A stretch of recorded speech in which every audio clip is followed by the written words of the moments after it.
Hi guys, so it's the end of the day. It's really quite late. Well, really quite late. It's gone 10, which is late for me. And it's been an amazing day. It's been a rest day today. We picked up the canoe earlier on and then we headed down to the beach, which is about a mile that way, so not far at all.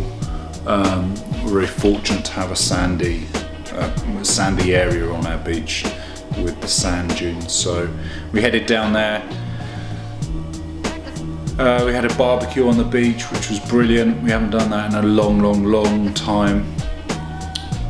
Sadly we didn't catch any fish, so no mackerel, no fresh mackerel, but nevertheless it's not about the catch, it's about the experience for the kids. So all in all, fantastic day. We've been back a couple of hours, but spent about 2 hours just tidying up, rinsing everything off from the sea salt, and I'm heading off to bed. So yeah, not much to report today. Nice and chilled day, rest day. Had a client actually this morning, so I had work to catch up on this morning. Usual